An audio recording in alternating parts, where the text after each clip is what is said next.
नमस्कार। राजस्थान भू राजस्व अधिनियम 1956 की इस खास चर्चा में आप सभी का स्वागत है। आज हम सीधे गोता लगाएंगे अध्याय 3 में, जो कि धारा 15 से 30 तक फैला हुआ है।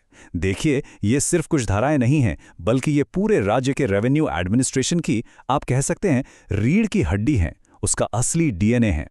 तो मन में ये सवाल आता है ना कि राजस्थान का इतना बड़ा, इतना फैला हुआ रेवेन्यू का सिस्टम आखिर चलता कैसे है? इसकी नींव क्या है? इसका आर्किटेक्चर किसने बनाया? तो इसका जवाब हमें इसी चैप्टर में मिलता है, जो हमें प्रशासन का पूरा ब्लूप्रिंट थमा देता है। तो चलिए इस ब्लूप्रिंट को परत दर परत खोलते हैं। आज की हमारी चर्चा का एक सीधा साधा रोड मैप है। सबसे पहले हम इस चैप्टर का सार समझेंगे, फिर बात करेंगे टेरिटोरियल डिविजन्स और ऑफिसर्स की नियुक्ति पर।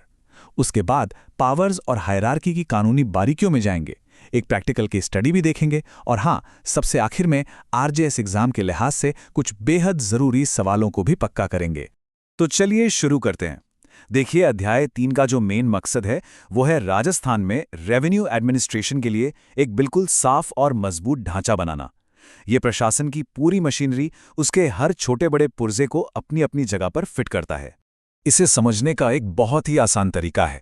सोचिए, इस चैप्टर के दो मजबूत स्तंभ हैं। पहला, ये तय करता है कि काम कहाँ होगा, यानी ये भौगोलिक क्षेत्र मतलब टेरिटरी का नक्शा खींचता है। और दूसरा स्तंभ ये तय करता है कि काम कौन करेगा, यानी ये उस नक्शे पर ऑफिसर्स को नियुक्त करता है। बस इन्हीं दो पिलर्स पर पूरा सिस्टम खड़ा है। तो अब पहले स्तंभ पर आते हैं, टेरिटोरियल डिवीजन। धारा 15 और 16 हमें बताती हैं कि एडमिनिस्ट्रेशन की सहूलियत के लिए पूरे राज्य को ज्योग्राफियाई तौर पर, यानी ज्योग्राफिकली कैसे बांटा गया है। धारा 15 एक बिल्कुल क्लियर हायरार्की बताती है।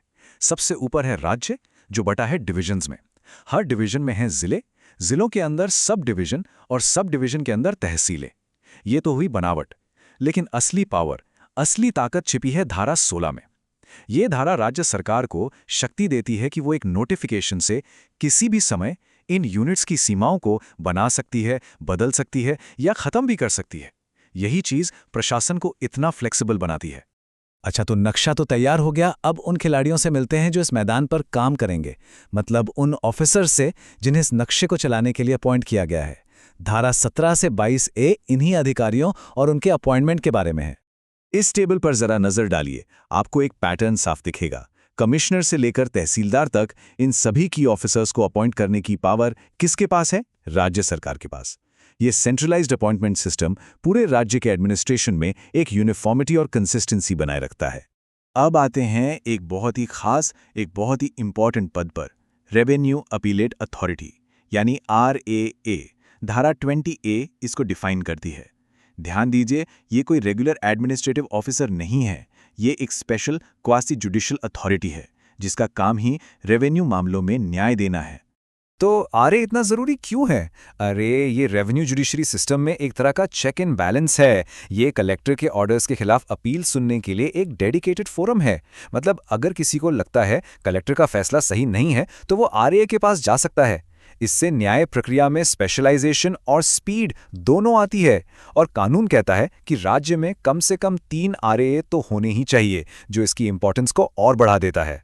ठीक है, तो हमने जगह और अधिकारी दोनों को समझ लिया। अब बात करते हैं पावर्स की। कौन क्या कर सकता है और कौन किसको रिपोर्ट करेगा, यानी चेन ऑफ कमांड की। ये समझना बहुत जरूरी है कि सिस्टम में ऑर्डर कैसे बना रहता है। यहां आकर कानून की एक बहुत बारीक लेकिन बहुत जरूरी बात समझनी है, कंट्रोल और सबऑर्डिनेशन में फर्क। धारा 23 बात करती है कंट्रोल की, जो एक बड़ी ओवरऑल पावर है। मतलब नॉन जुडिशियल मामलों में अल्टीमेट कंट्रोल स्टेट गवर्नमेंट का है और जुडिशियल मामलों में बोर्ड ऑफ रेवेन्यू का। वहीं दूसरी तरफ धारा 24 बात करती है सबऑर्डिनेशन की। ये एक सीधा डायरेक्ट रिपोर्टिंग स्ट्रक्चर है कि कौन सा ऑफिसर लीगली किसके अंडर आता है। और ये स्लाइड सबऑर्डिनेशन की उसी हायरार्की को दिखाती है। धारा 24 ने एक बिल्कुल साफ चेन ऑफ कमांड बना दी है। कमिश्नर के नीचे कलेक्टर से लेकर तहसीलदार तक सब आते हैं। वैसे ही एक कलेक्टर अपने जिले के सभी जूनियर ऑफिसर्स का बॉस होता है, और ये सिलसिला नीचे तहसीलदार तक बिल्कुल इसी तरह चलता है। इसमें कोई कंफ्यूजन नहीं है। और फिर आती है धारा 227, जो एक बहुत ही पावरफुल प्रिंसिपल की बात करती है, इनहेरेंट पावर्स का प्रिंसिपल।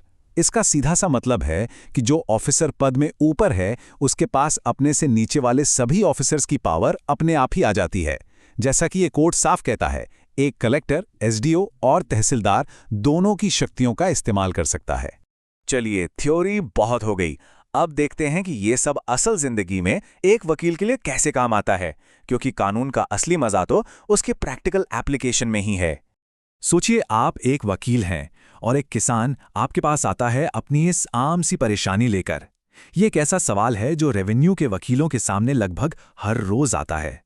तो एक वकील होने के नाते आप ये कैसे तय करेंगे कि सही कोर्ट कौन सा है, एसडीओ या तहसीलदार? क्या आप सिर्फ ये देखेंगे कि कौन सीनियर है, या कुछ और भी देखना होगा? ये सवाल आपकी प्रैक्टिकल समझ को परखता है। और इसका जवाब है, आपको धारा 24 की हायरार्की को धारा 25 की स्पेसिफिक पावर्स के साथ मिलाकर देखना होगा। ज्यूरिसडिक्शन सिर्फ इस बात से तय नहीं होता कि कौन सीनियर है, बल्कि इस बात से तय होता है कि कानून ने उस खास मामले को सुनने की पावर किस ऑफिसर को दी है। और याद रखिए, ये पावर अक्सर दूसरे कानूनों जैसे कि राजस्थान टेनेंसी एक्ट में बताई गई होती है। इस प्रैक्टिकल समझ के साथ मुझे लगता है कि अब हम आरजेएस एग्जाम के सवालों से निपटने के लिए बिल्कुल तैयार हैं। तो चलिए जरा अपनी तैयारी को टेस्ट कर लिया जाए। पहला सवाल प्रीलिम्स का, बिल्कुल सीधा और फैक्चुअल। राजस्थान में कलेक्टर की नियुक्ति कौन करता है? जैसा हमने धारा 20A(I) में देखा, जवाब बिल्कुल साफ है, राज्य सरकार। अगला सवाल, रेवेन्यू अपीलेट अथॉरिटी यानी आरएए की नियुक्ति किस धारा में होती है? ये बहुत ही जरूरी सवाल है और सही जवाब है धारा 20A। इस धारा को तो दिमाग में बिठा लीजिए। अब एक नजर मेंस के सवाल पर डालते हैं। ये सवाल आपकी रटने की नहीं, बल्कि आपकी एनालिटिकल समझ की परीक्षा लेता है। ये आपसे आरएए की इंपॉर्टेंस और सबऑर्डिनेशन के प्रिंसिपल को धारा 24 और 27 के साथ जोड़कर समझाने को कह रहा है। इस तरह के सवाल का जवाब देने के लिए हमेशा एक स्ट्रक्चर फॉलो कीजिए। एक अच्छी इंट्रोडक्शन से शुरू करें, फिर धारा 20A के साथ आरएए की अहमियत बताएं। उसके बाद धारा 24 और 27 का इस्तेमाल करके सबऑर्डिनेशन और इनहेरेंट पावर्स के सिद्धांत समझाएं, और आखिर में एक छोटा सा निष्कर्ष दें। ये फ्रेमवर्क आपको एक कंप्लीट और हाई स्कोरिंग आंसर लिखने में मदद करेगा। और जाते जाते एक सवाल मैं आपके लिए छोड़ जाता हूं। सोचिए, ये जो प्रशासनिक ढांचा 1956 में बना था, क्या आज की इस डिजिटल और तेजी से बदलती दुनिया में ये अब भी उतना ही रेलेवेंट है? ये एक ऐसा सवाल है जो हमें कानून के बदलते स्वरूप और समय के साथ उसके विकास की जरूरत पर सोचने के लिए मजबूर करता है।